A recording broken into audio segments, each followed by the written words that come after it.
এই অভিযানের মাধ্যমে গভীর সমুদ্রের পরিবেশগত অধ্যয়ন এবং সামুদ্রিক অনুসন্ধান প্রযুক্তির ক্ষেত্রে চীন এক যুগান্তকারী সাফল্য অর্জন করেছে। অতল রহস্যভেদে এবং সমুদ্র বিজ্ঞানের সীমা ছাড়িয়ে যেতে আরও এক ধাপ এগিয়ে গেল চীন। পৃথিবীর বুক চিরে লুকিয়ে থাকা গভীর সমুদ্রের ভূপ্রকৃতি ও পরিবেশগত রহস্য উন্মোচনে এক যুগান্তকারী মাইলফলক স্পর্শ করেছে চীনের অত্যাধুনিক সামুদ্রিক গবেষণা জাহাজ হাইয়াং তি-6। সম্প্রতি নিজস্ব ১৬তম গভীর সামুদ্রিক ভূতাত্ত্বিক জরিপ অভিযান সফলভাবে শেষ করে জাহাজটি বিজ্ঞানীদের হাতে এনে দিয়েছে মহাসাগরের তলদেশের অমূল্য সব তথ্য ও দুষ্প্রাপ্য নমুনা। চীনের সামুদ্রিক গবেষণা জাহাজ হাইয়াং তি-6 সম্প্রতি তার ১৬তম গভীর সমুদ্র ভূতাত্ত্বিক জরিপ অভিযান সফলভাবে সম্পন্ন করেছে। সম্প্রতি চীন ভূতাত্ত্বিক জরিপ সংস্থা এই তথ্য নিশ্চিত করেছে।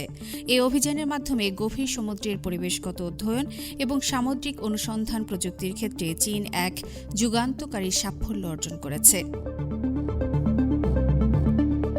অভিযান চলাকালীন গবেষক দলটি বিভিন্ন ভূতাত্ত্বিক জরিপ পদ্ধতি ব্যবহার করে অত্যন্ত মূল্যবান কিছু প্রাথমিক তথ্য ও নমুনা সংগ্রহ করেছে।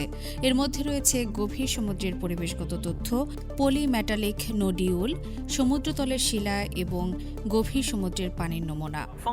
আমরা প্রচুর পরিমাণে পলিমেটালিক নোডিউল আবিষ্কার করেছি, তবে সবচেয়ে উল্লেখযোগ্য হল আমরা প্রায় ৯০ কেজি ব্যাসল্ট শিলার নমুনা সংগ্রহ করতে সক্ষম হয়েছি। এই শিলাগুলো সমুদ্র অঞ্চলের ম্যান্টল সোর্সের প্রকৃতি এবং পৃথিবীর গভীর অভ্যন্তরের বিবর্তনীয় প্রক্রিয়া নিয়ে গবেষণায় অত্যন্ত গুরুত্বপূর্ণ ভূমিকা রাখবে।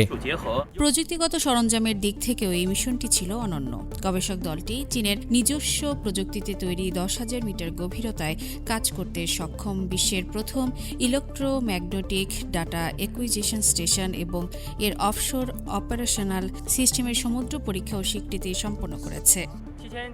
আমরা পশ্চিম প্রশান্ত মহাসাগরের ৭,৭৩৭ মিটার গভীরতায় একটি অতল গিরিখাত থেকে উচ্চমানের তথ্য সংগ্রহ করতে সফল হয়েছে। পরীক্ষার ফলাফল বলছে এর সমস্ত সূচক নির্ধারিত মানদণ্ড পূরণ করেছে। এই সমুদ্র পরীক্ষার সাফল্য চীনের গভীর সমুদ্রের ইলেকট্রোম্যাগনেটিক পরিমাপ প্রযুক্তিতে একটি বড় মাইল ফলক। এটি কেবল পৃথিবীর অতল গভীরতার রহস্য উন্মোচনই করবে না, বরং আন্তর্জাতিক বৈজ্ঞানিক মহাসাগর ড্রিলিংয়ের জন্য স্থান নির্বাচনের ক্ষেত্রেও শক্তিশালী সমর্থন যোগাবে। দক্ষিণ চীন সাগরের কোয়াংচৌ ভিত্তিক এই গবেষণা সংস্থাটি জানিয়েছে যে সংগৃহীত নমুনা এবং তথ্যগুলো নিয়ে এখন বিস্তারিত বিশ্লেষণ শুরু হবে, যা ভবিষ্যতে সমুদ্রের তলদেশে খনিজ সম্পদ আহরণ এবং পরিবেশ রক্ষায় নতুন পথ দেখাবে। আফরিন মিম, সিএমজি বাংলা।